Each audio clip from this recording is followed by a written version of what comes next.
mon ami si laaj bi nga ma laaj parce que laaj bu am solo la mooy li ñuy def yëpp si wàllu espace vert fii si Médina ak feneen sax di maye ay dons de pot de fleurs fan lañ ko jëlee ku ñu ko financé loolu du nekk laaj bu am solo xam naa nit ñi nag yàgg nañ ko laaj mais ma xamal leen ne rek loolu ñun ñoo ko itti ak suñuy pexe ak suñuy partenaire privé ma joxe exemple bi ñuy def commissariat Médina ba ma invité fa le maire de la Médina Bamba Fall avec le maire de Fass représenté par son premier adjoint Babacar Diop yooyu ku ñuy wax Aziz directeur Fra auto centenaire moo ñu ko jàppale ñu jàppale commissariat defal leen ay pots saxal leen ay garab Quincaillerie Khadimou Rassoul may ñu raakool peel yooyu ñu jox leen complété bu dee jardin bi ñu mujj def fii pharmacie bi boobu tamit Quincaillerie Khadimou Rassoul moo ñu si jàppale wax dëgg yàlla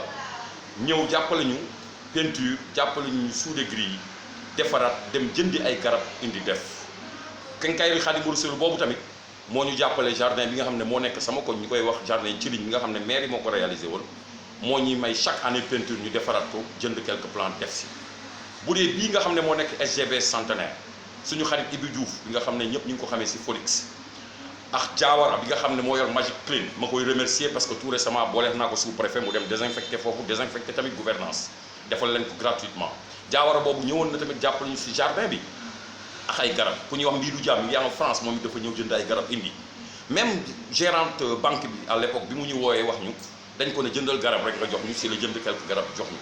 kon ñuy gërëm ñooñu nga xam ne ñooñu jàppale woon si début boobu ba tey léegi jardin boobu boo demee macha allah banque bi nga koy entretenir bii nga xam ne moo nekk en face BCEAO garab ya fa nekk yëpp nga xam ne def na fa ay année muy palmier royal yi ak yeneen palmier yu mag yu rafet yooyu yëpp yooyu suñu secrétaire général Ali Aïdar moo ñu ko jox comme ni mu ñu jàppale chaque fois nga dem Gibraltar 3 jardin ba mag ba fa nekk foofu garab yi ñu fa defoon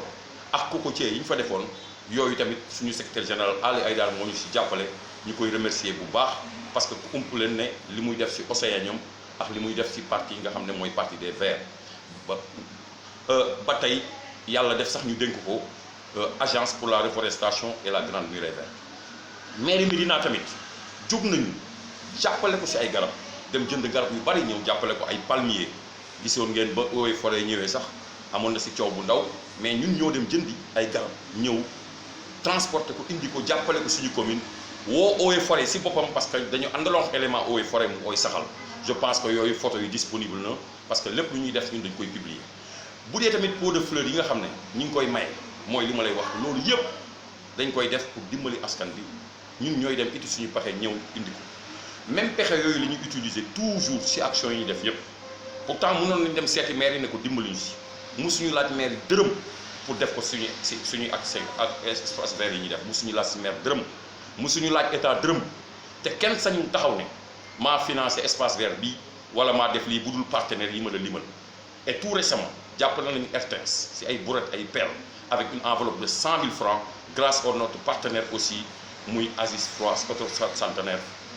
du waa ju baax di ñu jàppale bu baax a baax kon ngeen xam ne nous avons des bons partenaires te soo gisee ni ma leen di citer ngeen xam ne c'est des partenaires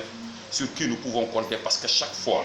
ñu ngi ñuy accompagner suñuy def laaj ñu nag kenn xaalis da ngay ñëw indi garab jox ñu wala nga indi pot jox ñu wala nga indi brouette jox ñu te loolu la ñu def fépp ba équiper ay jardin jox leen i matériel ba saxal fi ay garab mu màgg bay jur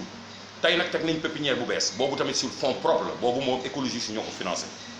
pépinière boobu am na ay garab ay mantalis yor nañ si yu bari yoo xam ne dañ koy maye